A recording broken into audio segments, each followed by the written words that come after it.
Welcome back to the Breaking Our Borders podcast.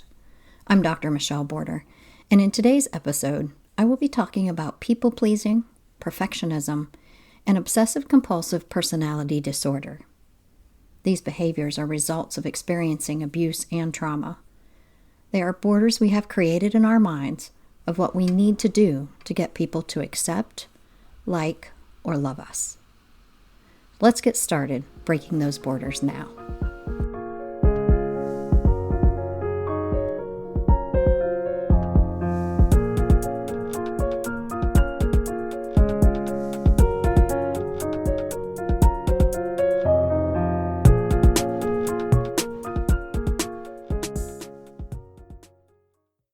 I recently saw a meme that stated, "Doing more won't fix the belief that you are not enough."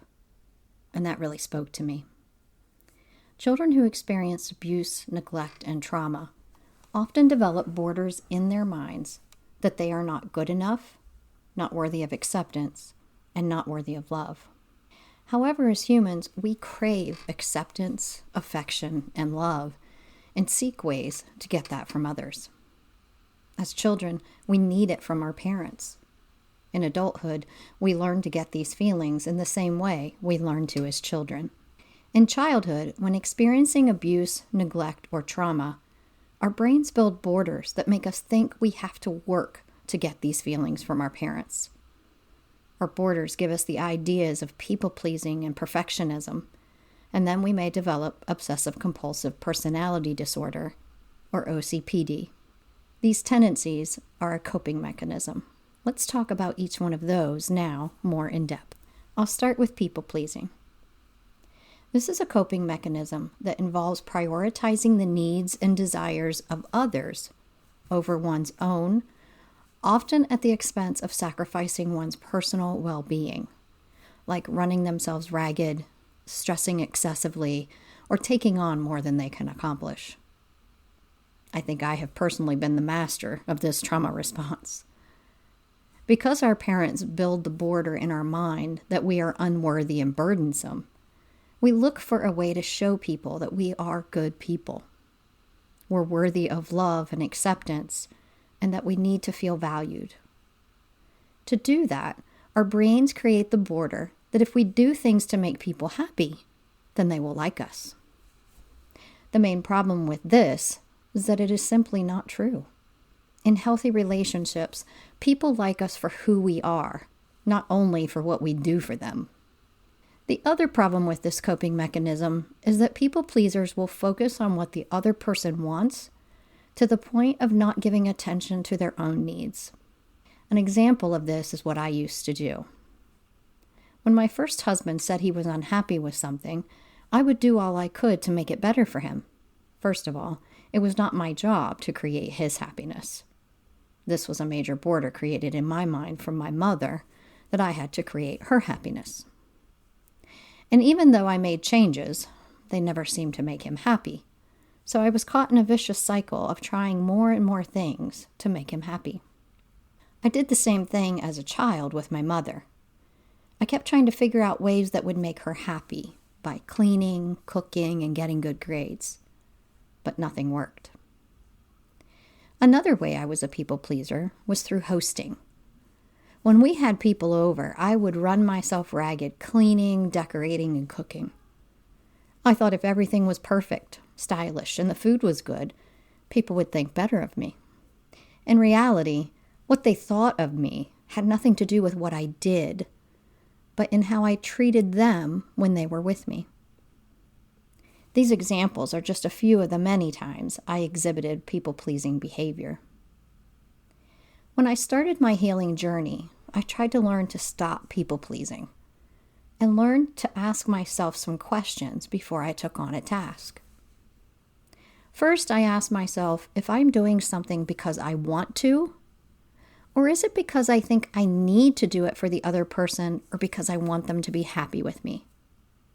The question is, do I want to do it? I do enjoy making others happy, but I shouldn't do it to the point of making myself stressed out about the task. I also ask myself, do I have the time, energy, or money to do this for them? If the answer is no to any of those questions, then I don't do it. Answering those questions help me decide whether or not I'm going to do something and the reason why I'm going to do it. I won't allow myself to do things because I want people to like me or be happier with me. I don't allow myself to do things out of guilt. And I won't allow myself to do things if I don't have the time, energy, or money to do it comfortably. I do it because I want to, because I enjoy doing for others, and because it is not going to give me more stress. Now I'm going to talk about perfectionism. Perfectionism can serve as a coping mechanism against criticism, rejection, and insecurity. Living with abuse causes chaos due to the unpredictability of it. Humans crave order in their lives. Order and predictability create a sense of safety and peacefulness. Order provides a sense of control. Traumatic events often involve a sense of loss of control for the victim. Perfectionism can provide a sense of order and control in the face of chaos. Individuals who have experienced trauma may be hypersensitive to criticism. Children who have experienced emotional abuse feel a lack of self-esteem and worth and form borders in their minds that the abuser's words are true. Perfectionism can shield them from negative feedback by setting unrealistic standards that are difficult to meet. Those standards may never be reached, but there's always the hope that if it is, then the abuse will stop. They will be able to prove to the abuser that they are not all the bad things the abuser says about them. I did this with my schoolwork, housework, and my physical appearance. I tried to prove that my mother's negative words about me were not true. Trauma can leave individuals feeling unloved and unworthy. Perfectionism can provide a sense of validation by striving for external approval through flawless performance. In order to reduce our urge to be perfect, we need to recognize that no one and nothing is perfect in this world. Instead of trying to be perfect, we should ask ourselves if we are doing our best. Doing our best is the most we can offer, and it is enough. We also need to ask ourselves, does it have to be perfect? What does perfect mean in this situation? An example, again, would be preparing a meal for guests. What does perfect mean in that situation? Perfect in this situation would be that all the food is purchased, cooked properly, and a welcoming environment is provided to your guests. If we accomplish that, then we have reached perfectionism in that situation. But if something goes wrong, like part of the dinner got burnt, what would be so terrible about that? Would it really be tragic that it wasn't perfect? What about all the other things that did go well at the dinner? We need to learn to take it easy with ourselves and focus on all the positives we do and less on the few negatives that were probably overly expressed by our parents. Now I will discuss Obsessive-Compulsive Personality Disorder, or OCPD for short. This is another coping mechanism from experiencing trauma. Now, this is not obsessive-compulsive disorder, or OCD, but has some similar traits. The main difference is that OCD is characterized by unwanted, intrusive thoughts, or obsessions, and compulsive behaviors done to relieve the anxiety caused by those thoughts, while OCPD is a personality disorder defined by a persistent pattern of perfectionism, orderliness, and control that the individual views as a normal and positive part of their identity. Individuals with OCD recognize their thoughts are irrational, while those with OCPD generally don't see their rigid behaviors as problematic. OCD is driven by anxiety and fear, and the compulsive behaviors are an attempt to neutralize the anxiety. OCPD is a deep-seated need for control and order, not driven by anxiety. When living in an abusive or neglectful environment, Children look for ways to gain control in a chaotic environment. OCPD develops because it gives us a way to control something. As a child, there wasn't much I could control, so I looked for things I could. I had control over my performance at school, so I was the good girl and studied hard to have perfect grades. When I didn't have good grades, I was very disappointed in myself for not being perfect. I also had control over my bedroom, which I kept meticulous and organized.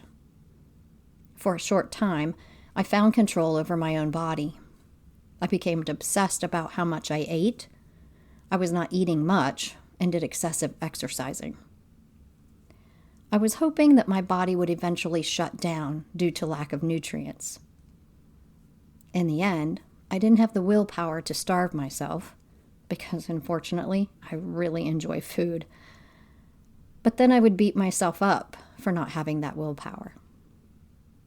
My desire to have control over my bedroom later traveled through the rest of the house, and I began cleaning the whole house, putting myself on a schedule of when to do the different chores.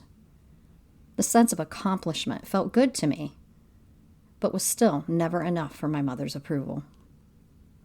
Now, I still use cleaning as a form of control in my life. I feel better and am more at peace when I am in a clean and organized environment. This can even be seen in my classroom. I do not impose this need on anyone else in my life. I don't require that my husband do 50 chores so that the house is as clean as I want it.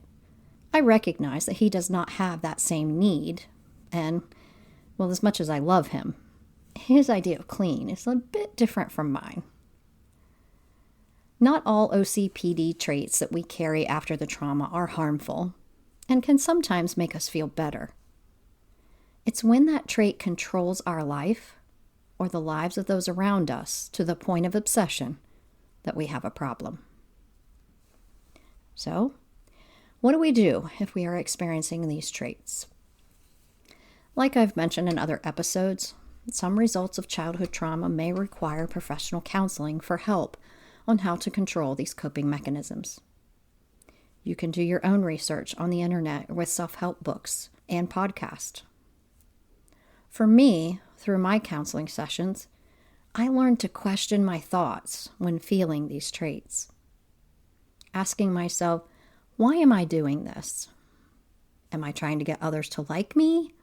Or is it because I really want to do it? Does it have to be perfect? What does perfect look like for this situation? And is that a practical and achievable goal? What happens if it isn't completely perfect? Am I allowing OCPD tendencies to control my behavior? Am I imposing those tendencies on others? Thinking through what and why we are doing things can help us determine if we are making a healthy choice or allowing these coping mechanisms to control us. People-pleasing, perfectionism, and OCPD are just a few of the borders we can create in our minds from childhood trauma. There are more that I will discuss in future episodes. I hope you will join me next week as I talk about another border. In the meantime, please check out the Breaking Our Borders website, follow me on Facebook, Instagram, TikTok, and YouTube, and continue listening to podcasts on your favorite podcast provider. Thanks for listening.